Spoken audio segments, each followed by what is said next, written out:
Good morning students. उम्मीद करता हूँ आप सभी अच्छे होंगे।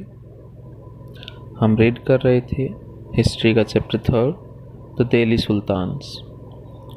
हम थे पेज नंबर 39 पर।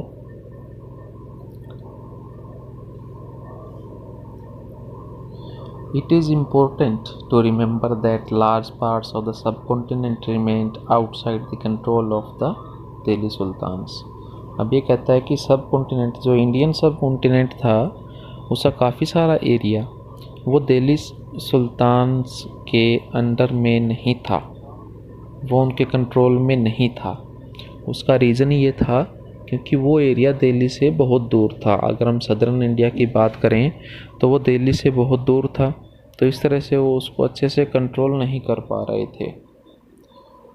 It was difficult to control distant provinces like Bengal from Delhi, and soon after annexing southern India, the entire region became independent. Even in the Gangetic Plain, there were forested areas that Sultanate forces could not penetrate. Local chieftains established their rule in these regions. Sometimes rulers like Alauddin Khalji and Muhammad Tughlaq could force their control in these areas, but only for a short duration. अभी कहता है कि बहुत सारे जो दूर के area थे वो अपने आप को इंडिपेंडेंट उन्होंने डिक्लेयर कर दिया। जो लोकल चीफ्टेंस थे उन्होंने अपना रूल इस्टेब्लिश कर लिया। कई बार अलाउद्दीन खलजी और मोहम्मद तुगलक जैसे रूलर्स ने कंट्रोल करने की कोशिश की थी, बट वो थोड़े समय के लिए कर सके उसको।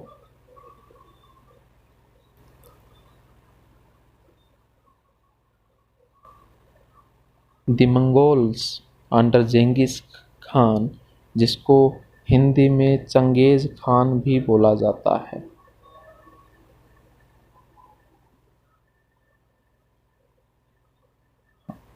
ये जेंगिस खान को हिंदी में हम चंगेज़ खान बोलते हैं।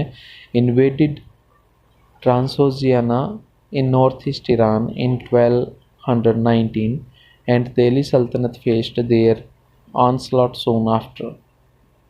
Mongol attacks on the Delhi Sultanate increased during the reign of Alauddin Khalji and in the early years of Muhammad Tughlaq's rule. This forced the two rulers to mobilize a large standing army in Delhi, which posed a huge administrative challenge. Let us see how the two sultans dealt with this. अभी कहता है कि जेंगिस खान ने Iran के ऊपर attack किया था 1219 में, और उसके बाद उसने दिल्ली पर अटैक कर दिया था। और अलाउद्दीन खलजी और मोहम्मद तुगलक के शुरुआती सालों में यह बहुत ज़्यादा रहा था। किस तरह से उन्होंने फेस किया ये हम देखेंगे। ये देखिए, ये डिटेल यहाँ पर दी गई है, कब कब अटैक किए अलाउद्दीन खलजी के rule.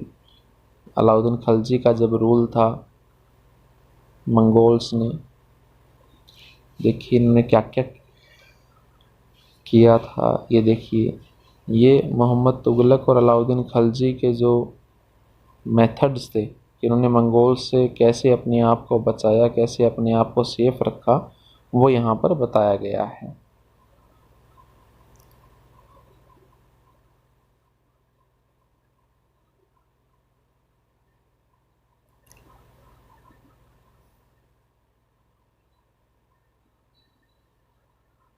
In this list of Muhammad Tughlaq's failures, we sometimes forget that for the first time in the history of the Sultanate, a Delhi Sultan planned a campaign to capture Mongol territory. Unlike Alauddin's defensive measures, Muhammad Tughlaq's measures were conceived as a part of a military offensive against the Mongols.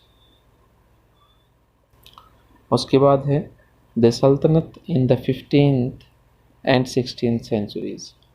तो अभी तक हमने पढ़ा कि किस तरह से 13th century और 14th सेंचुरी में जो रूल रहा अलाउद्दीन खलजी और मोहम्मद तुगलक का। उसके बाद बात कर रहे हैं हम कि दिल्ली 15th और 16th सेंचुरी में। तो ये देखिए, After the Tughlaqs, the Sayyid and Lodi dynasties ruled from Delhi and Agra until 1526.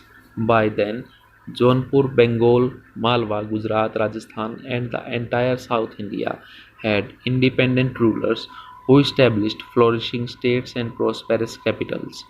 This was also the period which saw the emergence of new ruling groups like the Afghans and the Rajputs. तो इस तरह से देखते हैं हम कि southern India जो पूरी तरह से इंडिपेंडेंट अपने आप को डिक्लेयर कर देता है। और 1526 एक इम्पोर्टेंट ईयर इंडियन हिस्ट्री में, जब बाबर जो है वो अटैक करता है।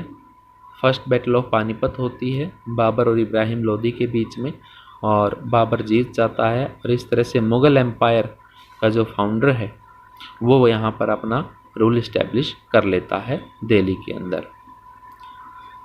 Some of the states established in this period were small but powerful and extremely well administered. Sher Shah Suri, 1540 to 1545, started his career as a manager of a small territory for his uncle in Bihar and eventually challenged and defeated the Mughal Emperor Humayun. Sher Shah captured Delhi and established his own dynasty.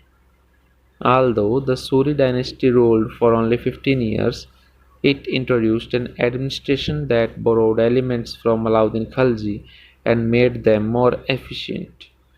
Sher Shah's administration became the model followed by the great emperor Akbar when he consolidated the Mughal Empire.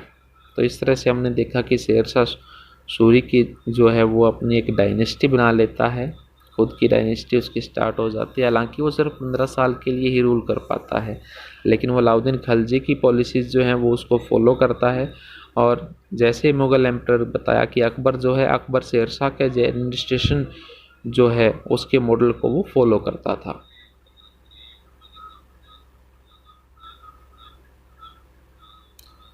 इस तरह से हमारा ये chapter जो है वो complete हो जाता है।